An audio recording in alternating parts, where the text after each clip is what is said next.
Hey, and welcome back. It has been Friday, and a new patch is out for Spacebourne 2. It's a small patch this time. It's patch 2.0.1, and there is very few new changes to the game this time around. And I do think that's a good thing because there's a lot of bugs, and there is a need to iron out some of those bugs.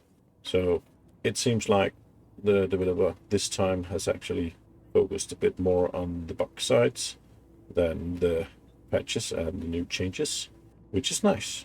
So, but there is a few things that changed this time, and one of them is the consumables. So before this patch, if you had some items in your consumable slots and you used a new ship or changed to another ship, the the consumable slots was tied to the character and not the ship. So let's say you had two ships on your mothership, one with one set of consumables and one with another set of consumables. You couldn't really change between them. I know that some people wanted a fast fighter to do the combat, and then you could actually change to another fighter with pod catchers. Well, you couldn't really, because then you had to go into the other ship, launch, land again, and then change the consumables on the mothership. But for now, it should be so that you can actually have two different ships, for instance, in your mothership, and change between them without having the consumables reset every time. So a small change, but a nice one. Another small thing is that there has been added a new keybind for the Miscellaneous beam weapon. I'm not entirely sure what that means because I, I don't recall needing a keybind for the Miscellaneous beam weapon, but if you know what this change actually does and what impact it has, you can leave a comment and tell me, because I actually really would like to know. One of the last changes for this patch is that the crew button is gone from the menu up here, and it has been moved to the ship instead.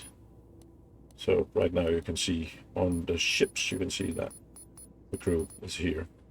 Now the last change in this patch is the ability to switch off Gore after the last patch, where he changed all the NPCs and you can shoot off, where you can shoot off arms and legs and heads and all that. There was some gore, some blood, and you now have the ability to take that off if you don't like to see that. Other than that, there hasn't really been any changes. There has been made some progress on a lot of the bugs with mission rewards, and I noticed that actually some of the stuff that was here has also been removed. I'm guessing it will come back once we need it, but there was something about reputation and stuff like that. But it's not here anymore, and it might be back later on. One of the bug fixes they made, and I was actually thinking last time that it was something not implemented yet, but apparently it turned out to be just a mistake. But you can actually see your income now. The daily raw material production and tool production and technology production, and also it is visible down here how much you make every day. I'm not sure if it's correct because I didn't do the math on that, but it looks to be more or less what I would expect to get. I'm pretty sure I got the stuff before as well, but you just couldn't see it here. Still no ability to transfer money from the treasury to the player, but again, I hope that will come soon as well.